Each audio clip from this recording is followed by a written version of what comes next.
kulanti wacan oo wanaagsan daawadayaal meel kasta oo joogtaan ku soo dhowaada barnaamij gaar ah kaasi oo aan ku eegi doono furitaanka shirweynaha afraad ee xisbiga talada Soomaaliland haye ee kulmiye oo ka qabsoomay gudaha magaalada Hargeysa.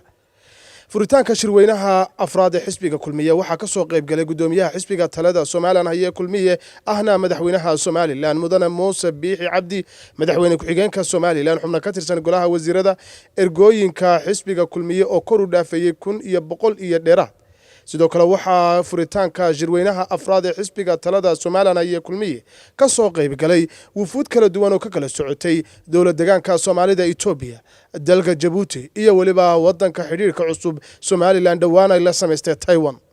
furitaankii shirweynaha afraad ee xisbiga kulmiyana waxa uu dhacay sida tan. guddidan waxay shaqeynaysay ka koobnayd 14 xubnood waxay shaqeynaysay muddo maca koofirkii ku daro 7 bilood meelahaas ah waxay si toos ah hawl gashay muddo 3 bilood ah alxamdulillah wax dhibaatay wax caqabado naga hor yimi ilaa iminka maana xisbi weyne inta leeg xaakima oo wadanka kala badh iyo siyaado codkiisa helay oo shirweyne qabsanaya wixii laga filayay iyo buuqii laga filayay iyo qayladii laga filayay ilaahay inaguma keenin alxamdulillah waxyaalo yaryar ay la dardareemayna waa ka dabaalanay waxa kulliba aan maanta dareemaya oo leela wada dareemaya waxa weeye maanta inay dumarku kala badh ku dhow yihiin ergada halkan fadhida ee shirweynaha ah marka laga reebo marti sharafta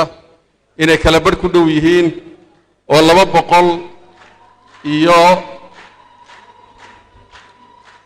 halkan inta maanta fadhida ay yihiin 256 xubnood marka lagu daro inta habsaantay aanay ku jirin waliba marka waxaan filayaa hablahana cabashadoodii inay halka inaga hadhay doonto wixii dambeena kulli madaxweynaha khudbadiisa ku darsan doona haday golo dhexe noqotay haday wax kale noqotaba waxa runtii aan ku soo ururinayaa mahadnaq marka horeysa waxaan u mahadnaqayaa xubnaha guddida qabanqaabada ee halkan fadhiya ama kuwa halkeer fadhiya ee 14 xubnood ah ee muddada wada shaqeynayay ee markaliya cabasho iyo buuq iyo isqabsi iyo qaylo iyo hadal iyo midna aan laga maqlin oo runtii aan jirinba haday jiraan wuxuu baa soo bixi lahaa ma jirto wada tashi iyo wada socod iyo walaalnimo ayaa halka ku soo gaarsiiyeen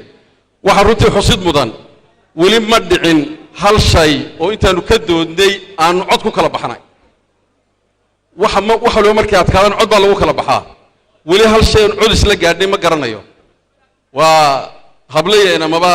dad waaweyn oo way araga oo xisbiyahana oo dad xisbiga tacab badan ku leh oo dad hore ah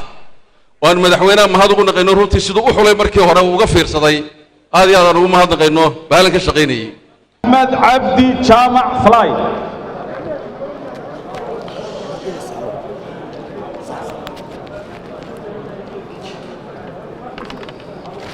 أحمد عيسود أحمد داهر محمد أحمد فارح عذره أحمد محمد جامع أحمد مؤمن سيد أحمد نور فاهية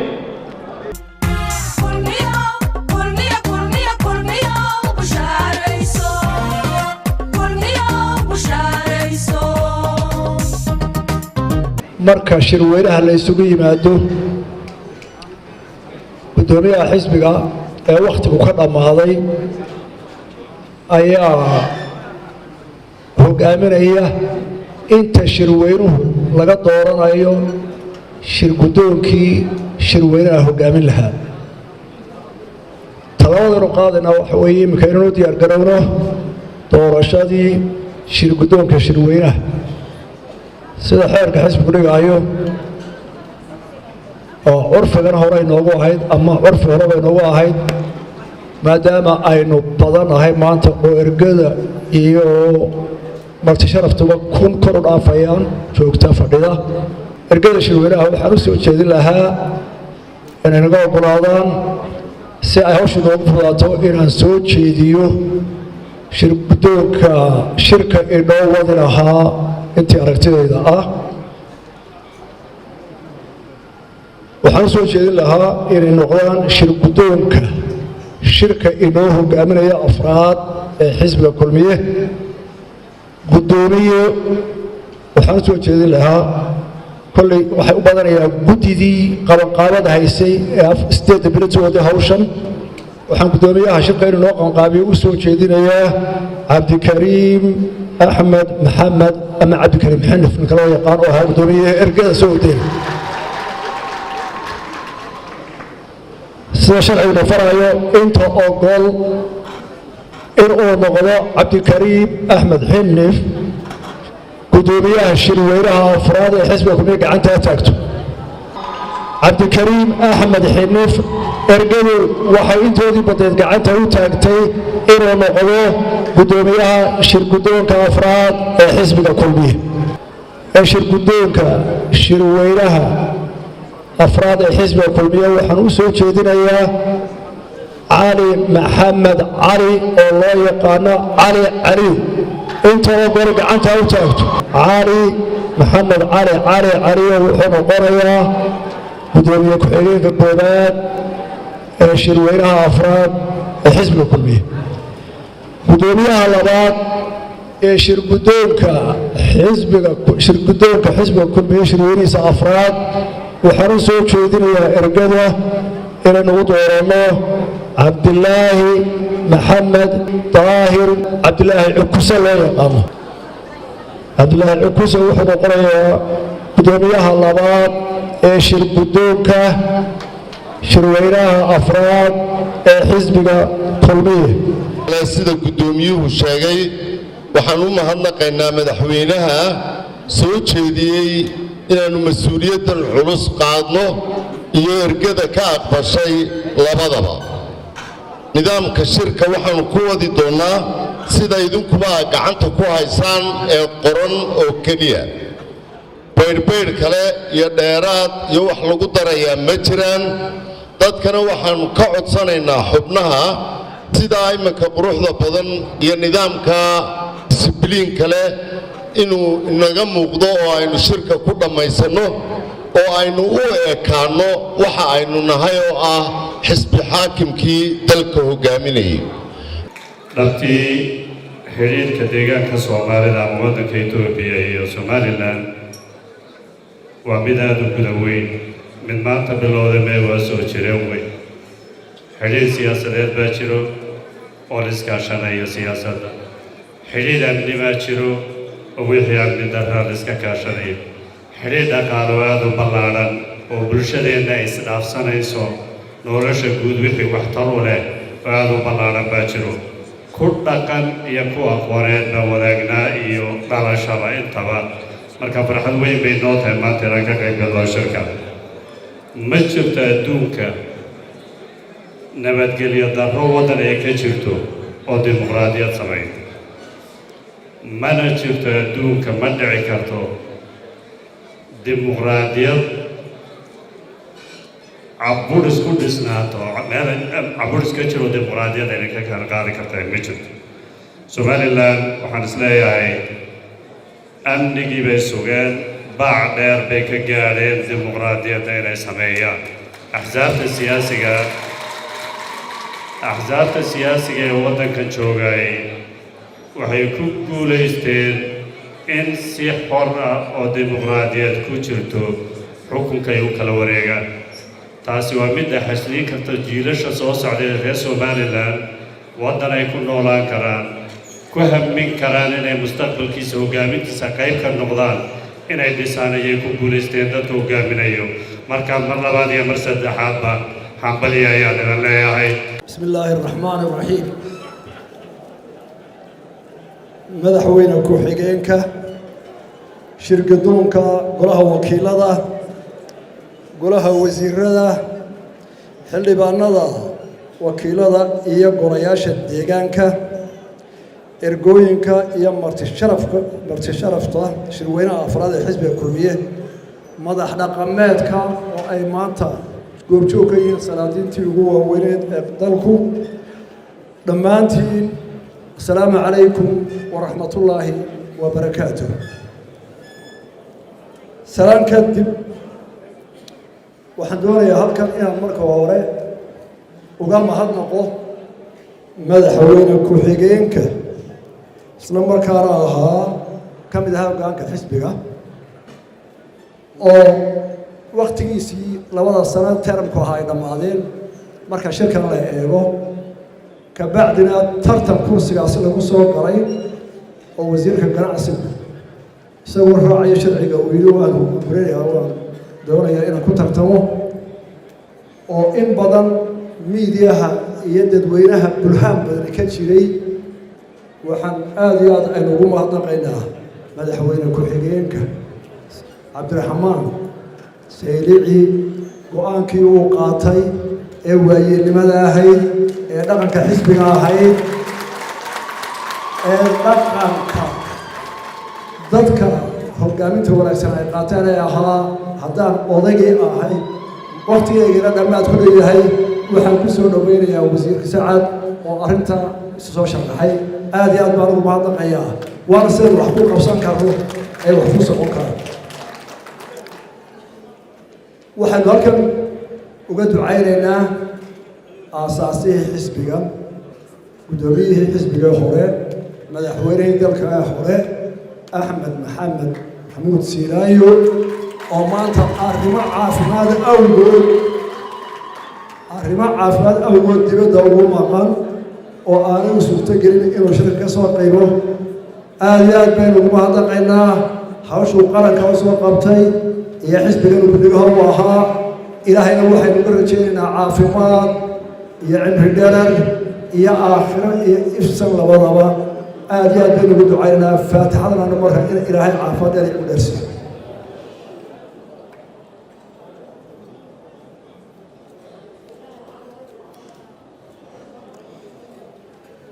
intaa kadib mudanayaal iyo marweyn xisbiga kulmiye shirweynihiisa afraad wuxuu ku soo beegmay isagoo 8 jira 8 jirsaday isagoo la xaadsaday isagoo qaangaaray isagoo aan markay dadku ugu xoog iyo awood badan yihiin shirweynahan maanta aynu qabanaynaa waxa jecel uu tusaale u yahay inta samaha jecel inta nabadda jecel inta horumarka somalilan jecel ay wadaniyadu ku dheehan tahay waxaanu naxdin ku yahay cadowga somalilan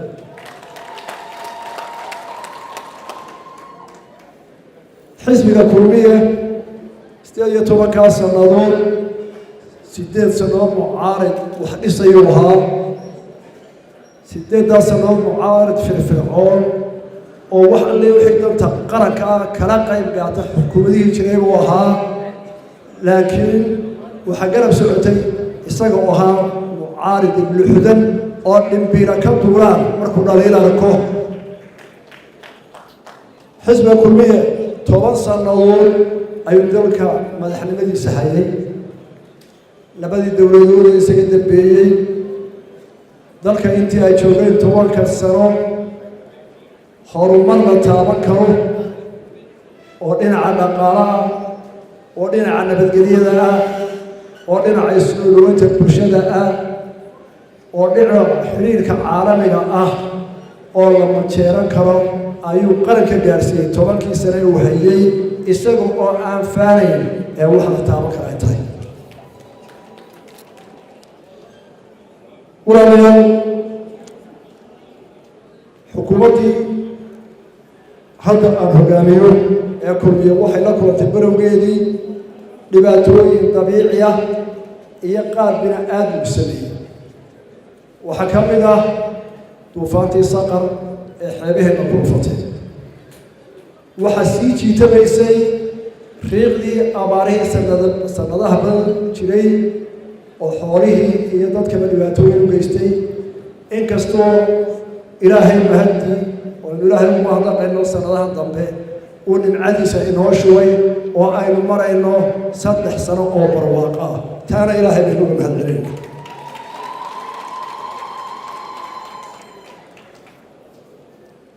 shirkani maanta wuxuu ku soo beegmay iyadoo guud ahaan caalamka ay ka socdaan isbeddello xawli ku socda isbeddeladaas oo dhinac walba taabanaya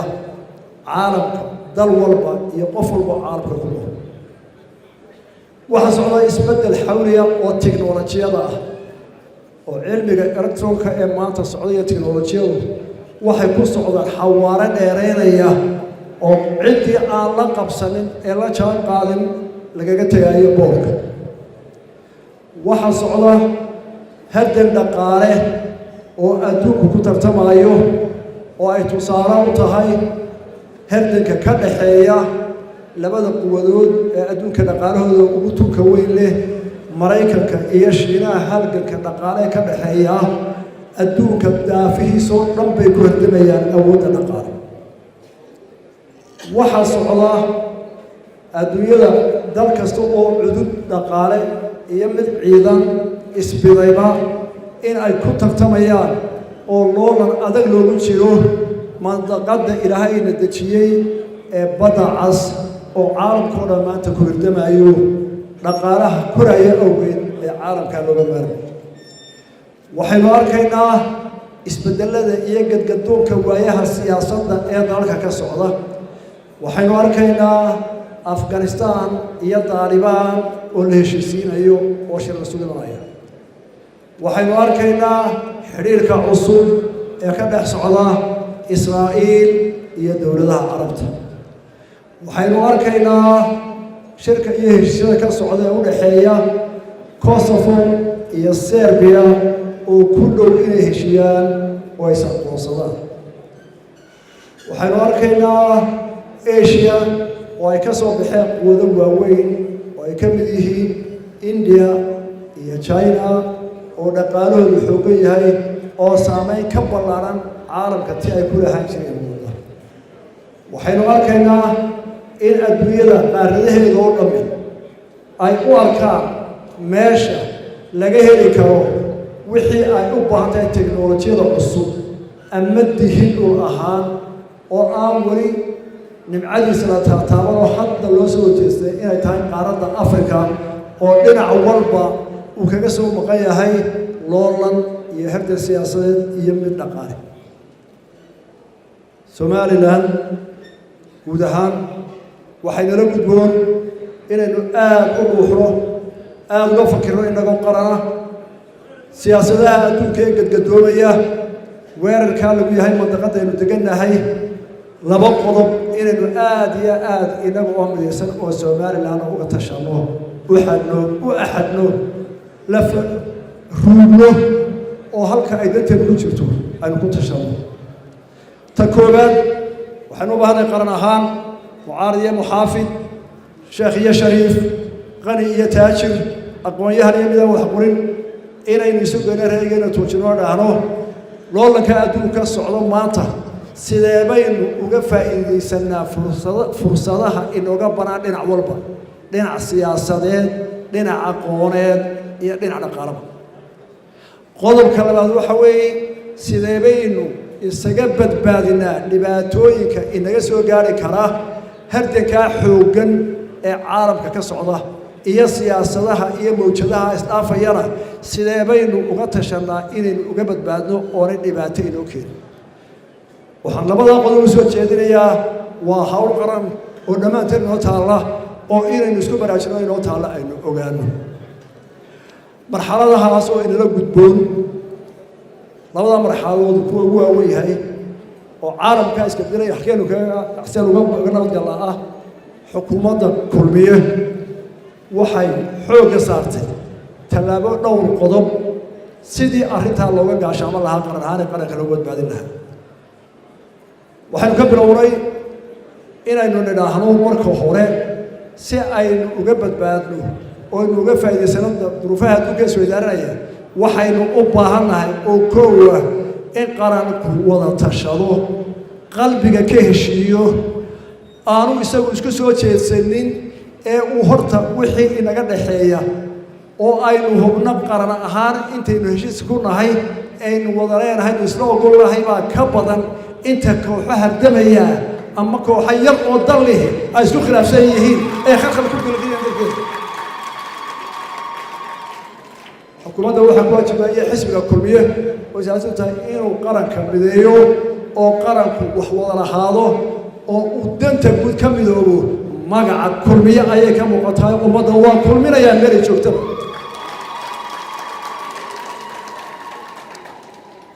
si aynu taa uga jeedsano aynu taa u gallo xukuumaddu waxay saartay dadku wuxuu ku midaysan yahay waa hay-adaha qaranka oo ay ugu horeyso hay-adda fulintu oo laga rabo iyadoo inay jeexdo waddada iyo hay-adda sharci dejinta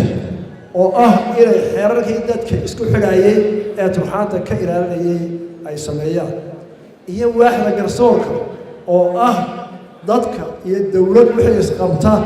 inay sida xaqa u garsooraan saddexdaasi siday yihiin haddaynu duntooda falkinno iyadoo hawshaanu ka rabnay ah oo aynu halkaa ka saxno walaalayaal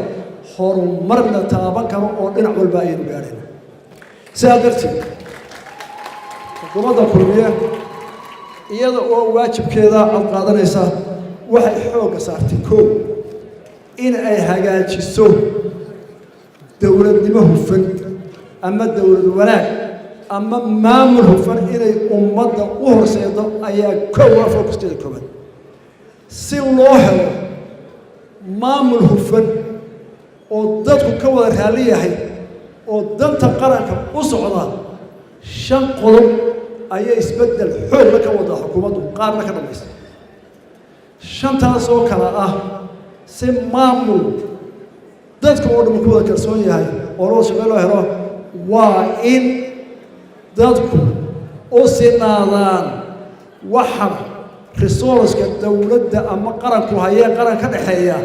waa in dadku u sinaadaan gobol kastuu joogo iyo meel kastuu degay waa koow si taa loo helo labada meelood laga xaqsoori karo waxa ugu horeeya waa in fursadaha shaqo ee qaranku leeyahay markaan qaranka leeyahay dawladda quran ma aha way ku jiraan shirkadaha gaarka ee loo leeyahay waa qarankay ka mid yihiin fursadaha shaqo ee dalka mustinaada si loo helo dadka da'yarta u tartamaya inay shaqada u sinaadaan waxaynu u baahannahay wax waddo cad in loo sameeyo oo lagu hawlo si taa loo helo waxaanu samaynay in wax alliya wixii shaqo loo tartamaya dawladda oo shirkadahana loo gudbin doono in lagu galo tartan xaraara oo qof waliba aqoontiisa iyo kartiisa ku soo baxo xaq ma aha in inanka jaamacadda ugu sarreeya marka uu soo baxo ama inanta ugu sarreysa ay u weydo shaqada shirkadiyo si xitaa wax looga qaado qarankii oo inta xukunta ee ama madaxweynele ama ku-xigeenle ama wasiirale ama cid kale leh inay ku garbisa anaa ka wata walaalayaal meel ku gaarmayna waa xaarana weeru taa ka wadsana madaxweynaha maanta jooga xukuumadda maanta joogta iyo tabarita iman doonta iyo ta ka dambaysa waa inaynu mabda'a ku wada shaqeynaynu qaadana si uu qarankeenu u dhismo si taa loo fuliyo waxaanu abuuray barnaamijka shaqo qaran shaqo qaran barnaamijkaasi laba hal baa looga danleeyay tan koowaad waxa weeye in dadku cadaalad fursadaha shaqaha u helo waxaa kaloo ku jirta in dadka loo carbiyo dowladnimada inta aanu shaqada gelin oo 3 bilood loo tababaro qaranka iyo hawlihiisa iyo mas-uuliyadda laga rabi doono barnaamijkaasi oo guul weyn laga gaadhay oo maanta kuwii ka soo baxay 700 ka mid ah ay yihiin macallimiinta kor u qaada waxbarashada dugsiyada ka fog caasimadaha ee tuulooyinka jooga intaa in laga ay ka shaqeysa hay'adda caafimaadka intaa in laga ay noqotay saraakiil بريتو روح لدور شدوا إلى نقدان سراكيش وجامية غير كقرن طلبات قرن كعدالة ونصور كلا وحوي دولته واط وش أبو قدر سووا بحصة هنتي ضدك وبضل الله ترتبك الحيس وأن لا رأي وإنك كذا وإنك كذا إذا شركتها قاركها وكم ذا هنتي قرن وحنا سوينا guddida qandaraasyada oo waxa la wixii dawladdu ay bixinayso ee ka badan 5,000 oo lacagta maraykanka ah in dhammaantood loo galo tartan labadii sannadood waxay qabteen tartan ka badan ilaa 581 tartan qandaraas bay bixiyeen oo dowladdu ay maalgelinaysay waxaana ku baxay 330 milyan oo lacagta maraykanka ah taas oo dhammaantood si xaqsoon ah oo ay raali ku leeyihiin shirkadihii dadkiina ku degay kuna iimaansaday in cadaalad loo wado ay ku guulaysteen waxaanu ka wadaa barnaamij soconaya oo wax kasta oo dowladdu ay qandaraas ku bixinaysaa loo galo tartan aan leenahay qarankooda midhaha ku dhigo kaasina waa barnaamijka labaad ee aanu ku raadinayno in ummaddu wax wadaelato is-aaminto dalkooda ay u mideyrsadaan waxa ka soo baxaya qodobka saddexaad ee aanu doonayno in lagu wanaajiyo lagu helo dowladda wanaagsan oo dadka u dhexa oo la isku aaminay bulshadu wax ku wada yeelato ay kaga baxdo maskaxda 10 sanada colaaduhu dadka ay ku beereen ee qof walba shakisan yahay ee qof walba qof yar meel isgood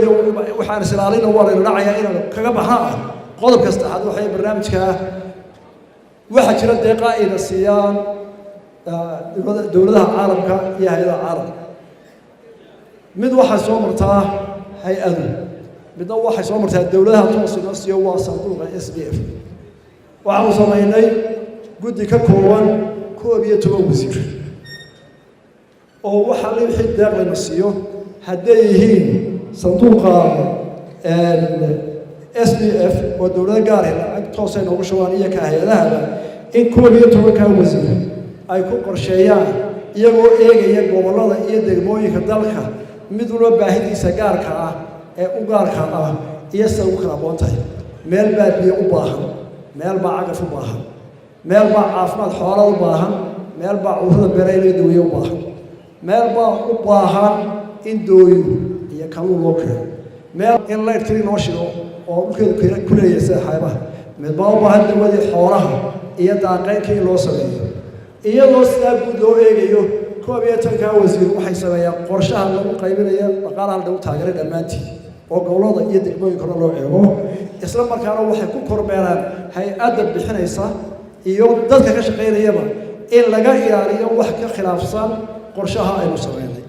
lacagta marka la isu geeyo 10 sano labada dowladda kulmiye isaga dambeeyeen waxa inaga soo galay 5 sano ee ugu dambeeyay 100 milyan oo lacagta Mareykanka boqolka milyanna waxa lagu kala bixiyay sida soo socota oo loo qorsheeyay ay kula bixeen koow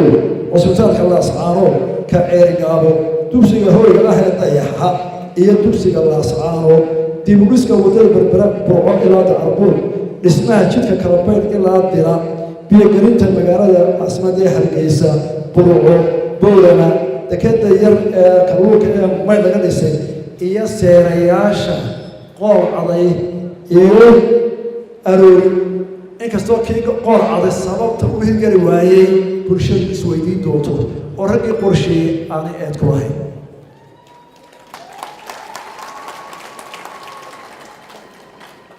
qodobka saddexaad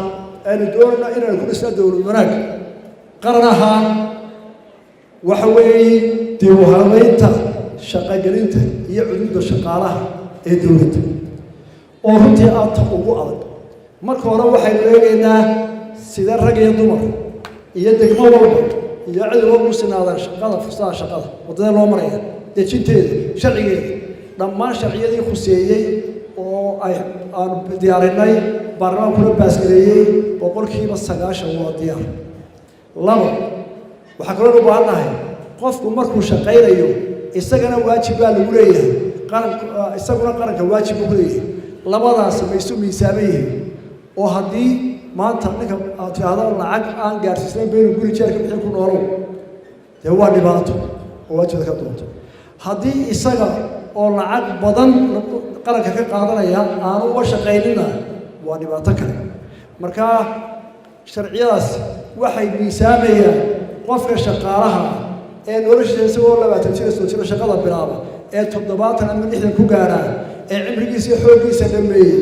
waa inuu helaa wax isna ku noolaada carruurtiisa lagu kuriyo sida bini'aadamku dhanba marka uu gaboobana uu heli kara qaran dhammaan qaadan kara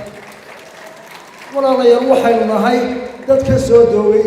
dagaallo colaado oo weli riboodu hayso taas oo hawl badan ka taagan tahay saan isugu tagno waxaa la qorsheeyey shaqaalaha marka hore jidka lagu qaadanayo shaqada oo shaqaaluhu inuu noqdo tartan xora oo loo tartamo waxaynu samaynay barnaamijka tirakoobka shaqaalaha qaranka shaqaalaha dowladda xukuumadda qaranka waxaa ku jira hay'ado badan madax taabasho inta shaqaysa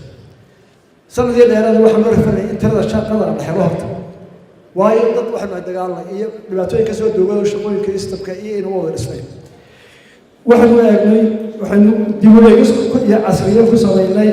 qaabka dhismeedka wasaaradaha iyo hay'adaha oo dhan wararta wasaaradaha iyo hay'adaha imse qaad kara imse waa xad u baahan sax ma aha in waliba suuf kale wasaaradaha u sameeyo waxaan dib u habaynay oo hoos u in habka dawladda dhexe marayso dhammaantood loo abuuro dawladaha hoose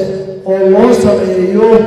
xuduudda shaqaalaha u maamulisa dawladaha hoose iyo iskuuriya tabargaar loogu sameeyo dawladaha hoose oo miisaan weyn ku leh shaqaalaha qaranka oo aanay noqonin kor ciida joogtaa inay mid dheer soo celiso si ay xuquuq u sinaato dadka oo dhan waxaa la dejiyey oo la yaala golaha aan ugu gudbinay xeerka iyo siyaasadda howlgabka qaranka oo haddii aan la yidhaahdo sanadka soo loo bilaabayo howlgabka wixii da'da xeerku sheegay la fadhiisiiyo beesha la siiyo halkoodana la soo geliyo da'yarta shaqada u baahan si ay u hubino inuu inoo hirgalo howlgabka shaqaaluhu iyo ciidamadu sanadka soo socda shaqaalaha howlgabka ah ee shaqaalaha madaniga ciidamada maahe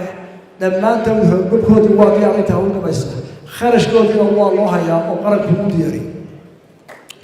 waxaa ku xiga markaa in ciidamadana sidoo kale howlgabkoodii loo diyaariyo oo la socda kan dhaqaalahoodana inta badan loo hayo oo haddii ala yidhahdo ugu dambayn sanadka soo socda dhexdiisa loo bilaabi doono qodobka afraad ee aanu doonayno inuu ku saxno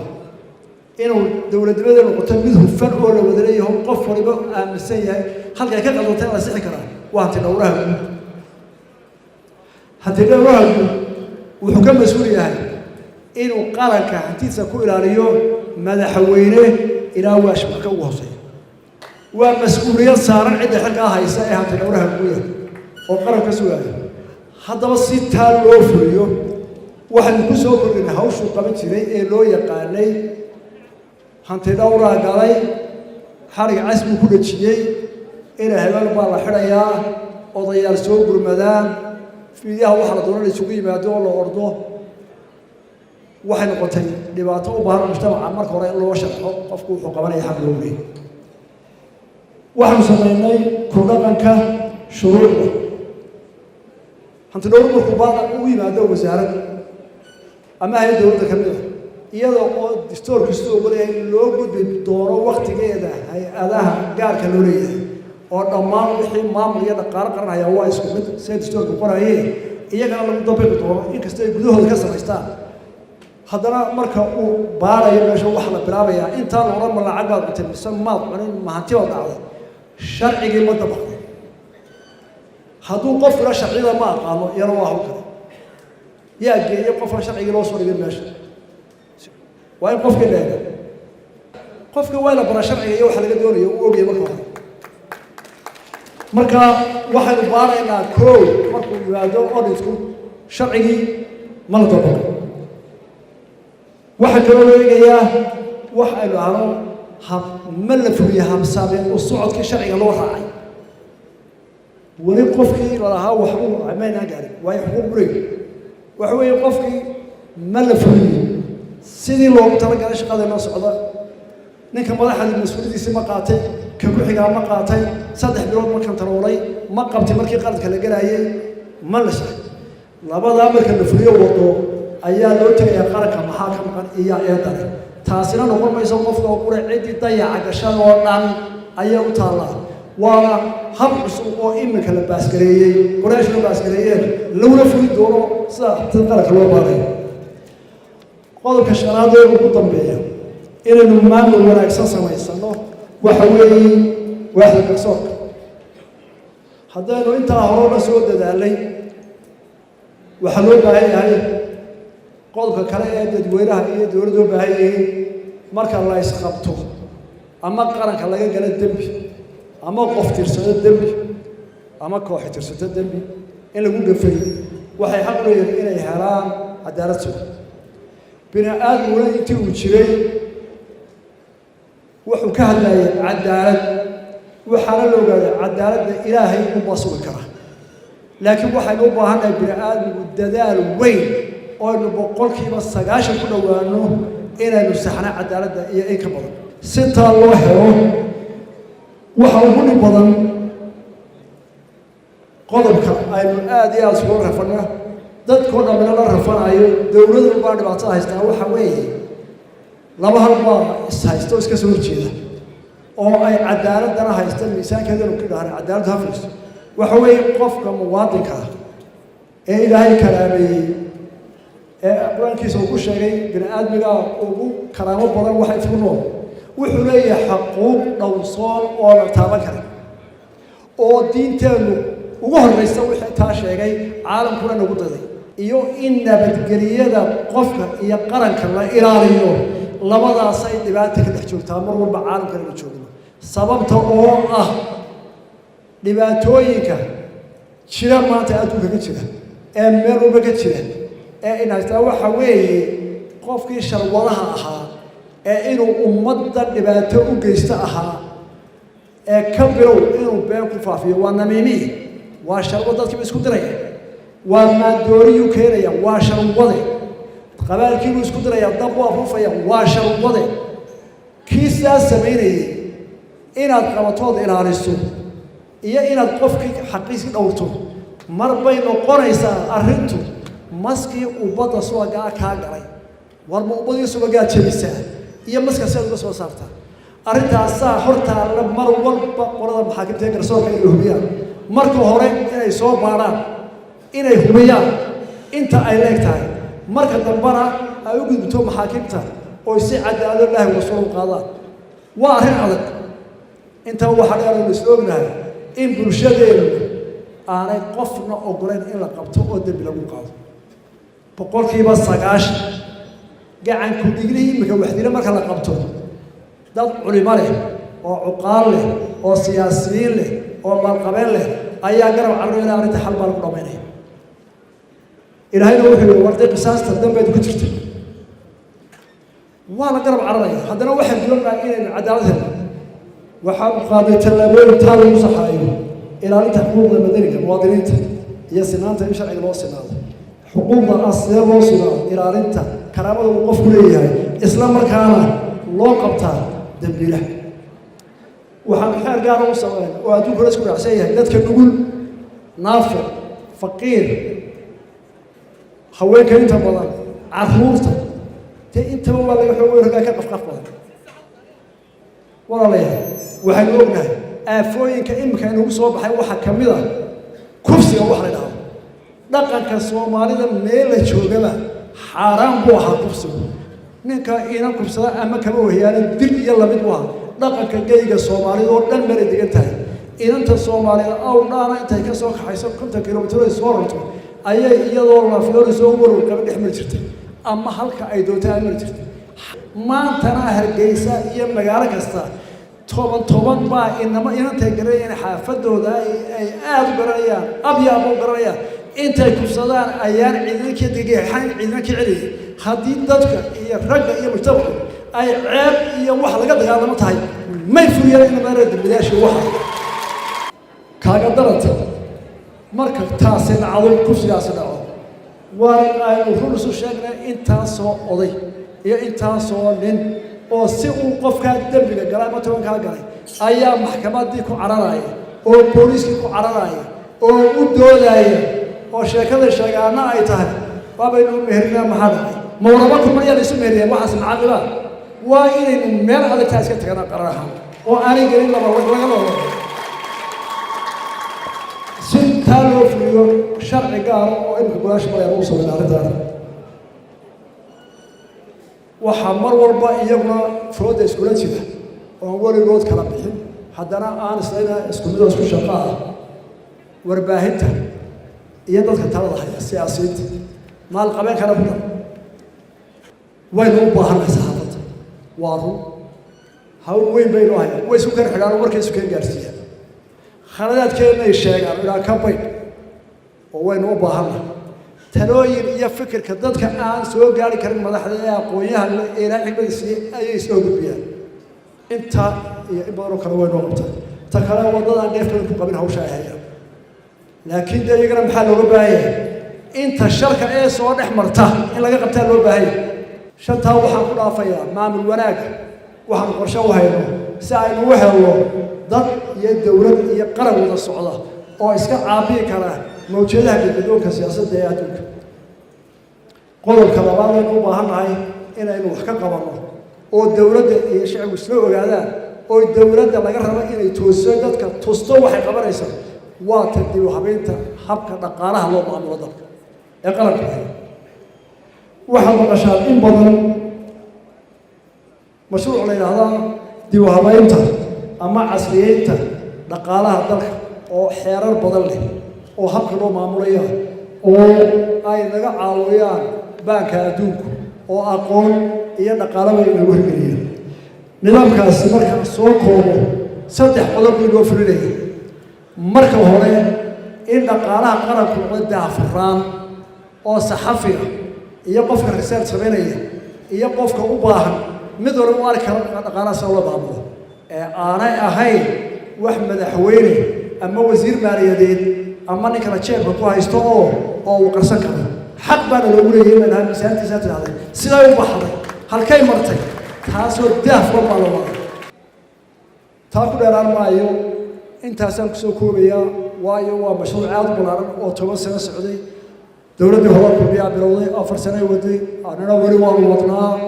weliba wax laga yaabay dhowr sano socoto waa mashruuc ugu ballaaran sidii loo heli lahaa taa aan isweydiinin ta saddexaad aan u eegnay inay tahay ta aynu ku noqonayno qaran midaysan is-aaminsan wax wada qabsanaya oo meel wada jooga oo tallaabsanaya waxa weeye midnimada qaranka iyo isbeddelka aragtida bulshada midnimada qaranka iyo bulshadeena oo ra'yigooda wax badan iska beddelaan 8 sano ee u dambeysay shacabka Soomaaliland waxa uu ku jiray geedi iyo isbeddel bulsho oo ay kaga guurayaan nidaamka ku salaysan qabaylka una guurayaan qarannimada iyo dimuqraadiyadda ku salaysan nidaamka axsaabta badan isbeddelkaas arrin sahlan ma aha waxaynu u baahannahay waqti sabir iyo tacab badan mujtamac kasta waxa ay ku qaadataa waqti badan iyo dadaal xoogan si ay uga guurto dhaqankeedii soo jireenka ahaa boqolaalka sano una guurto hab dhaqan ka gedisan keedii hore sidaasay muddo inoogu qaadanaysaa hirgelinta tartanka axsaabta badan iyo dimuqraadiyaddu dastuurka jamhuuriyadda Soomaaliland wuxuu ina farayaa ku dhaqanka sarreynta sharciga nidaamka sanduuqa xorta ah oo dheelitiran iyo madaxda dowladda oo ku timaada xukunka doorasho xor iyo xalaal ah oo muddaysan oo daahfuran inkasta oo ay jiraan dhaliilo iyo duruufo keenay oo ku jira doorashooyinkeeda sida codbixiyayaasha oo aan faham ku dheer u lahayn dimuqraadiyadda iyo nidaamka doorashooyinka oo ay saameyn weyn ku leedahay qabyaaladdu haddana Soomaaliland waxaa lagu majeertaa doorashooyinka nabadgelyada leh ee ku qabsooma isbeddelka madaxda dalka oo ku timaada doorasho cod iyo qof ah xil wareejinta oo ku timaada oo la isu wareejiyo si nabadqaba iyo oo aynu dheerahay dad badan xisbiya mucaarida ah oo shaqadooda iyo waajibkooda si qarnimo ah ugu guta Soomaaliland oo aan ahayn dowlad caalamku aqoonsan yahay iyada oo cadow badanna leh oo ay ugu horeyso dowladda muqdisho ka dhisay waxa alla mahadiya in garashada shacbiga iyo koritoonkooda garaadkeeda siyaasadeed inuu gaarsiiyey heer caalami ah oo ah doorasho xor iyo xalaal ah oo heerka ugu sarreeya madaxda qaranka ku kala bedeleen in badan 20 sano u dambeeyay waana ilaahay mahadii mahadana uu xalay shacbiga Soomaaliyeed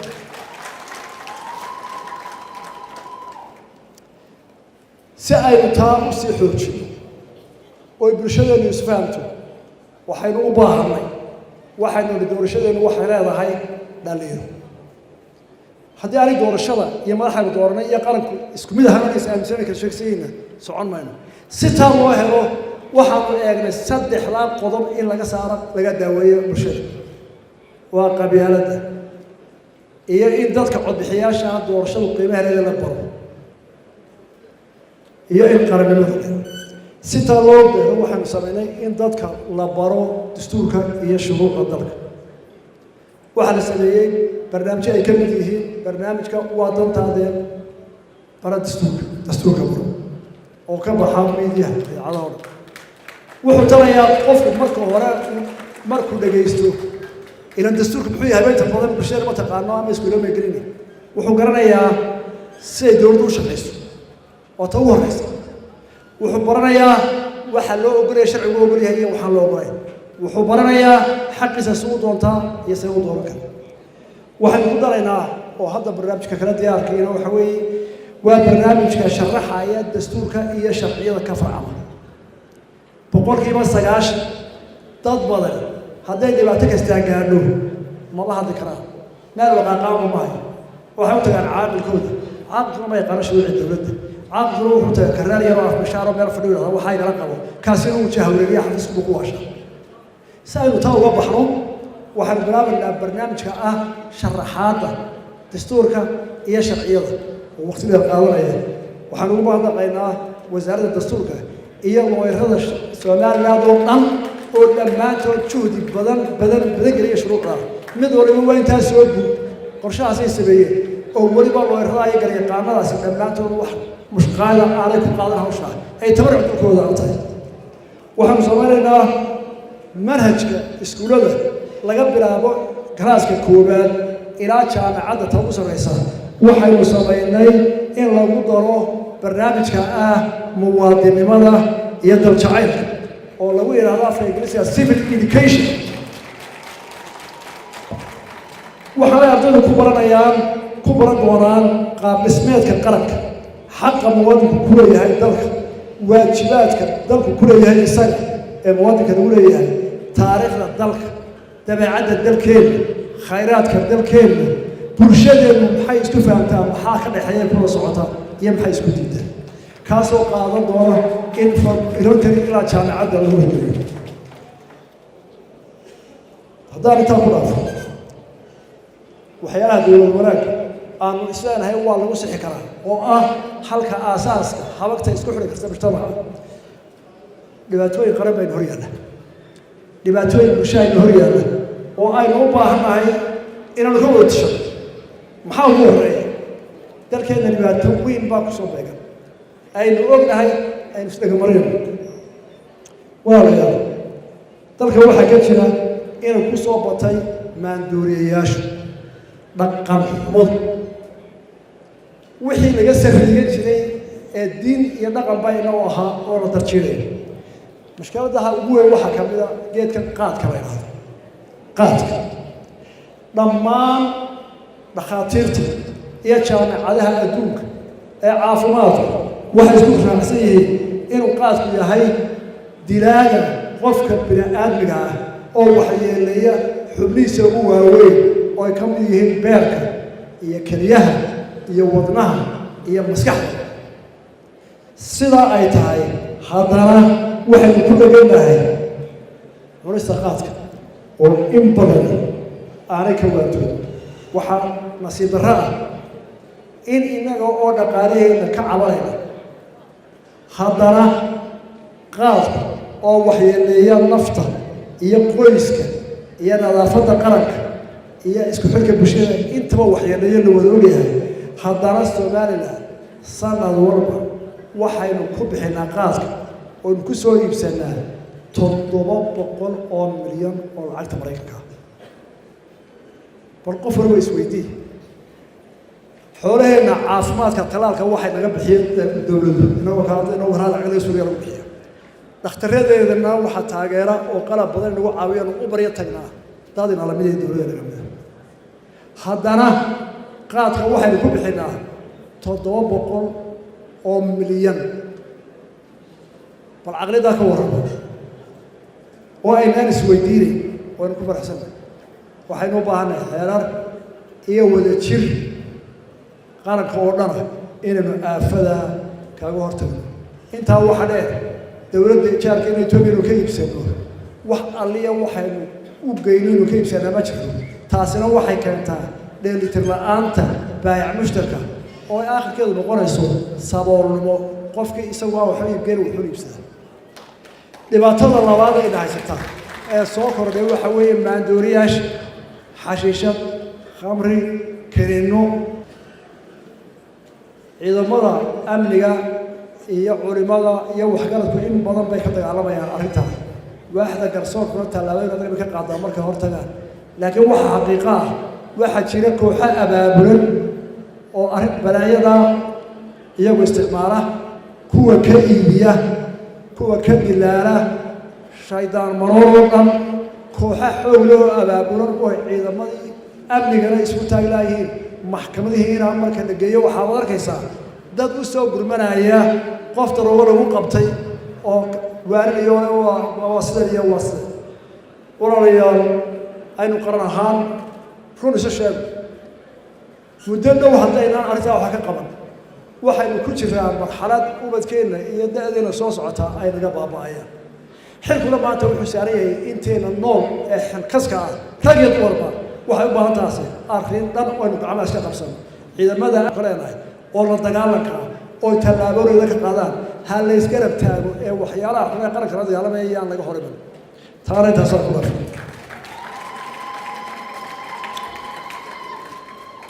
qodobka afraad ee aan isleeyahay dawladnimada iyo qaranku ku midoobaya oo inagoo isagoo baynu waxaan doonaba adduunyada kula tartami karnaa waxa weeye difaaca qaranka iyo amniga gudaha ku raagi maayo ciidamada kala duwan ee qaranka waxa ay sugeen inay difaacaan cid kasta oo ku soo xadgudubta xuduudaha Soomaaliland waxay gaashaan bir ah u yihiin ummadda Soomaaliland dhaqaalahooda horumarkeeda iyo lafahooda qaranka intaa waayaana ma dhismo maanta ciidamadeena kala duwan kuwa gudaha ilaaliya iyo kuwa dibadda ilaaliyaaba qarankeenu uma hidin karo xaqa dhaqaale ee ay ka mudan yihiin iyaguna way ogyihiin oo way ku iman qabaano waa kuwa aan isbedelin ee maalmo dhaawacay dhimashada u taagan cadowga soo xaday waxaynu soo haynaa haddaynu qaranka nahay inaynu ogsoonahay karaamada iyo sharafta ay inaga mudan yihiin uguna mahadnaqayno inay naftooda u huraan inaynu inteena kala barwaan qawlo oo raaxaysano oo kaftano iyaguna ay leeyihiin gaashaan bira dhinacay joogaanba taasaynu u qiraynaa oo ugu mahadnaqaynaa ilaahayna waxaa kala sheegayaa inaynu gaari doono waqti xaqooda la siiyo iyaga carruurtooda iyo ubadkooda qodobka igu xiga waa adeega bulshada si kooban baan kala dulmarayaa in badan baynu ka hadalnaa xukuumad kasta tan iyo taymaan doonta iyo tii horeba waxaa laga rabaa inay ummadda u fidiso adeeg hufan oo ah adeega bulshada caafimaad wanaagsan waxbarasho wanaagsan biyo nadiifa dawiyo lama maro iyagu waanay badan yihiin dhowr jeerna waanu ka hadalnay halkaana buwaakid sanadkii u dambeeyey 2019 waxa ay ka qabatay baa yaallo waan korxaadinayaa iyadana dadaal badan baan ka galnay saddexdaa meeloodba uu sidoo dhaafaya si ay waqtiga u yeesho walaalayaal waxa quraan kusaya waxa weeye dhibaatooyinka ina soo maray waxa ka mid ah sanadkan coronavirus waa adduunka oo dhan ka weeyay ilaahay wuu inoo sahla alxamdulillah ilaahay baa ku mahadleh waxaan ku xigsiinayaa si aynu hore u marro arrinta haweenkeena oo cabashadooda noo badatay وأين كدونا هدي أين هاي رجع وعوشنا هواكم مقربا سوى قدر هدي إلهي لقى يابيه هواكم دينتنا way kalaameysan ilaahayna wuu kalaamayay dalkana waxay ka yihiin boqolkiiba 50 distoorkeena wuu qaaxay saynu haweenka ula dhaqmayno galtu waxay tahay way dhaqan tahay hadday hableheedu qodobka ka gudbayaan oo wax shareecada ka baxsan ay ku doodayaan way gargarayeen hadday la soo taagan yihiin mar walba shareecadu waxay ka reebtay waa ogolahay لكن حقوقنا كانت دستورية يا الله ضفري ورد وين نجد ليه قال إلهي بيتقاطع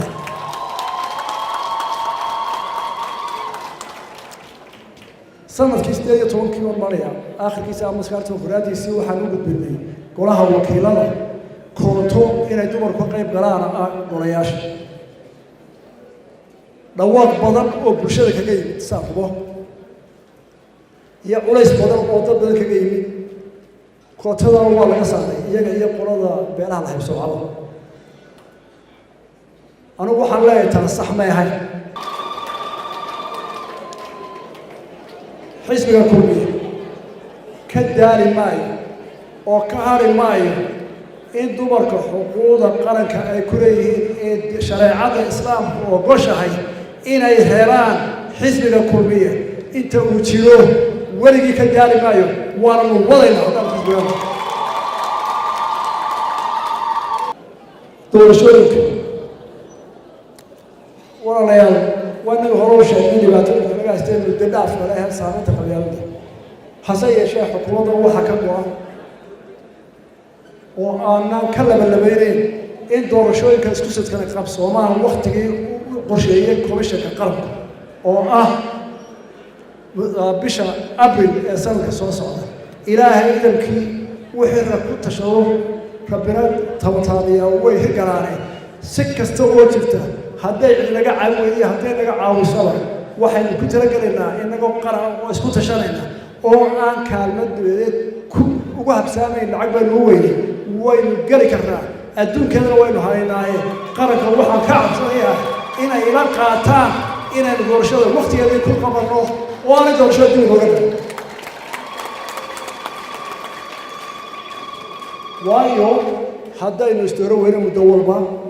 oo doorashooyinku inaga dhacaan naga daahaan walaalayaal qaranku midoobi maaya khilaafna wuu ka imanaya horena u socon mayno waxaan ku soo ururinayaa ugu dambeeya xiriirka caalamiga ah xukuumaddu waxay hirgelisay siyaasadda arrimo dibadeed oo degan furfuran isla markaana u adeegaysa wanaagga xasiloonida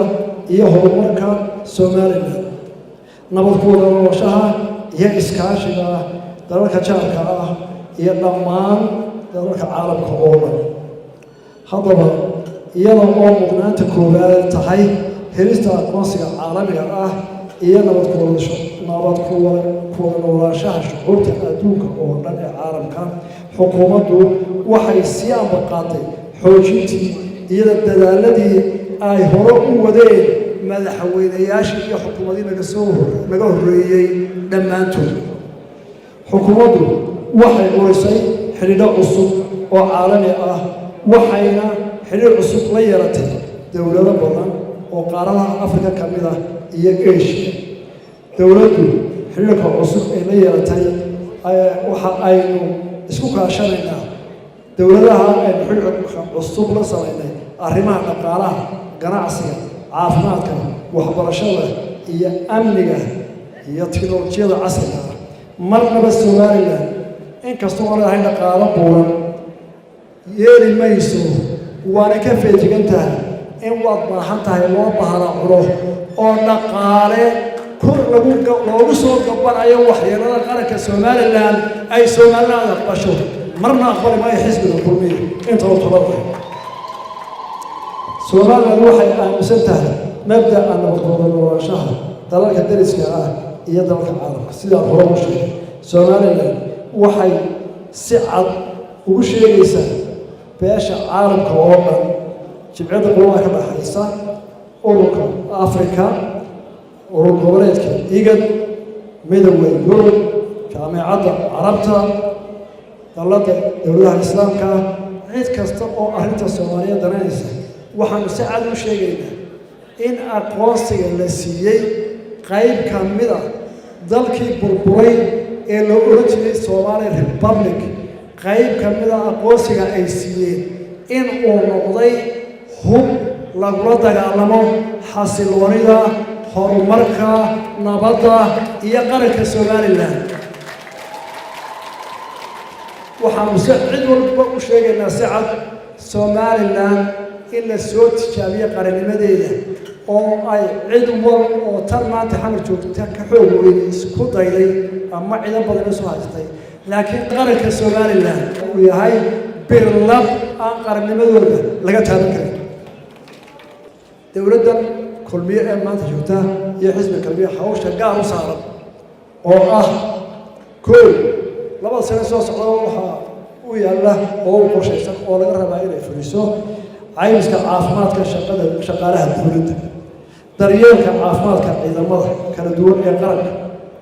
shaqaalaha madaniga ah waa inay dowladda waxaan u qorsheeyay insha Allah laba sano soo socda gudahooda inaanu samayno caafimaad caymis caafimaad oo qofka shaqeeya xaaskiisa lagu daryeelo sidoo kale ciidamada caymis ma lahayd daryeel gaar ah ayuu caafimaadkooda yeelanayaan waxaa intaa dheer oo sanadka koowaad laga rabaa qorshihiisa aan diyaarinay dhaqaalihiina laga rabaa in aynu dhisno guryaha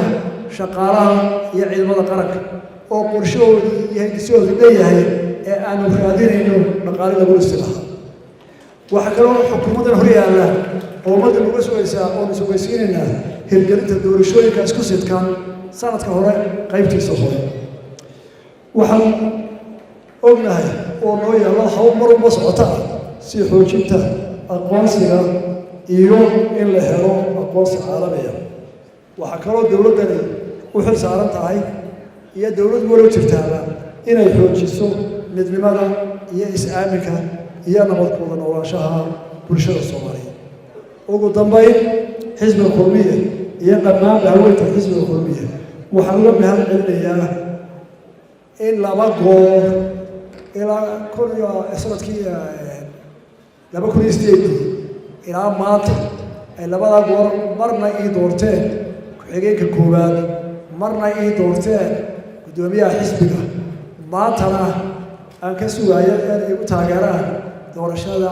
aan soo taagay ee ah gudoomiyaha xisbiga